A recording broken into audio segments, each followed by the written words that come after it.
Hello అందరికీ, welcome to mister and missus Sarika. నేను ఇవాళ కుకింగ్ వీడియోతోనైతే మీ ముందుకైతే వచ్చేసానండి. ఫస్ట్ ఆఫ్ ఆల్ ఏ రెసిపీతో స్టార్ట్ చేస్తే బాగుంటుంది అని నేను ఆలోచిస్తున్నప్పుడు నాకు అనిపించింది ఏదైనా స్వీట్ రెసిపీతో స్టార్ట్ చేస్తే బాగుంటుంది అనేసి. అందుకోసం నేనైతే ఇవాళ మీకోసం మినప సున్నుండలు ప్రిపరేషన్ విధానం చూపిద్దామని అనుకుంటున్నాను. చాలా వరకు అందరూ మినపప్పు యూజ్ చేసి మాత్రమే చేస్తారు కదా. నేను మాత్రం కొన్ని పల్లీలు కొన్ని నువ్వులు యాడ్ చేసి చేస్తాను. ఇలా నా వేలో ట్రై చేసి చూడండి, మీ పిల్లలు ఇష్టంగా తింటారు. ఇంకేంటంటే పల్లీలు నువ్వులు పిల్లలకి చాలా ఎనర్జీ కదా, హెల్త్కి హెల్త్, ఎనర్జీకి ఎనర్జీ. అందుకోసమని సో లేట్ చేయకుండా ప్రిపరేషన్లోకి వెళ్ళిపోదాం. ఇందుకోసం నేనైతే ఫస్ట్ ఒక 2 కప్స్ ఆఫ్ మినపప్పు తీసుకున్నానండి. 1 కప్ ఆఫ్ పల్లీలు, 1 కప్ నువ్వులు.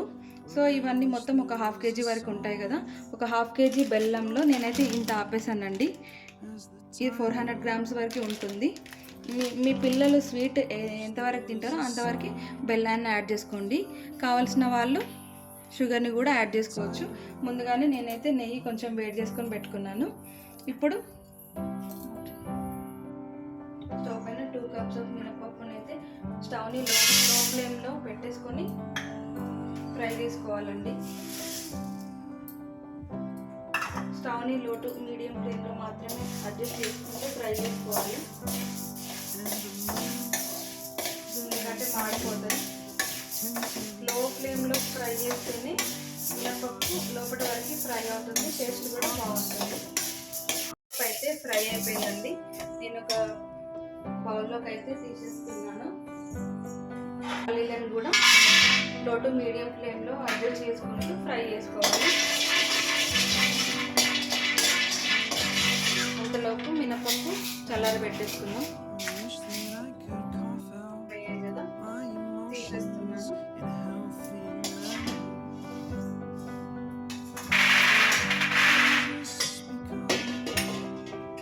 సేమ్ అదే విధంగా నువ్వులను కూడా ఫ్రై చేసుకోవాలి.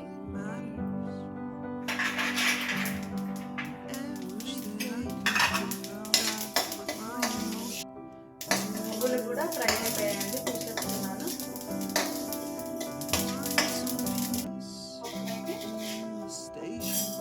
పట్టేసుకుందామండి. పల్స్ మోడ్లో పట్టేసుకోవాలి, మరీ మెత్తగా పట్టేసుకోకూడదు. కొంచెం బరకగానే ఉండాలి, అలా అయితేనే పట్టేస్తే టేస్ట్ బాగుంటుంది మనం తింటున్నప్పుడు.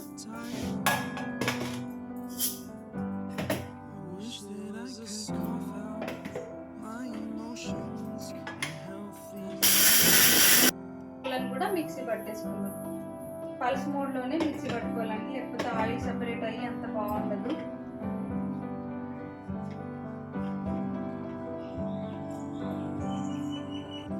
పల్స్ మోడ్లో మిక్సీ పట్టేసుకుందాం.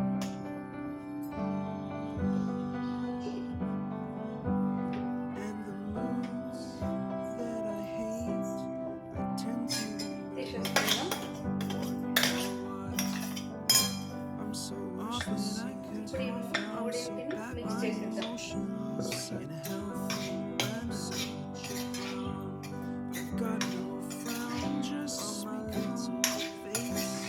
ఇప్పుడు బెల్లాన్ని కూడా యాడ్ చేసుకుందాం. ఇప్పుడు మొత్తం అంతా కలిపేసిన తర్వాత కొద్ది కొద్దిగా నెయ్యిని యాడ్ చేసుకుంటూ కలుపుకోవాలి. మనకి లడ్డు చుట్టుకునే విధంగా అయ్యేంత వరకు నెయ్యిని యాడ్ చేసుకోవాలి. కన్సిస్టెన్సీ నెయ్యి ఎంతవరకు పడుతుందో అంతవరకు మాత్రమే యాడ్ చేసుకోవాలి, మరీ ఎక్కువ కాదు, మరీ తక్కువ కాదు. మనకి లడ్డు చుట్టుకునే విధంగా అయ్యేంత వరకు నెయ్యిని యాడ్ చేసుకోవాలి. చూడండి, ఇలా లడ్డు చుట్టుకునే విధంగా అయ్యేంత వరకు నెయ్యిని యాడ్ చేసుకొని ఉండలు చుట్టేసుకోవడం. ఇలా ఒక్కొక్కటి రెడీ చేసుకొని ఒక బౌల్లో అయితే వేసేసుకుందాం. ఇలానే అన్ని లడ్డూలు ప్రిపేర్ చేసుకోవడం.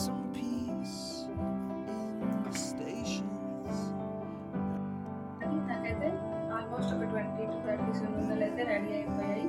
మీరు కూడా మీ పిల్లలకి ఇలా చేసి పెట్టండి. హెల్తీగా ఉండండి, ఆరోగ్యంగా ఉండండి.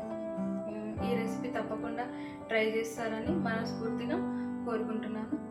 ప్లీజ్ ఒక లైక్ ఇచ్చి సబ్స్క్రైబ్ చేసుకుంటారని మనస్ఫూర్తిగా కోరుకుంటున్నాను. మరొక మంచి వీడియోతో మళ్ళీ కలుద్దాం. అంతవరకు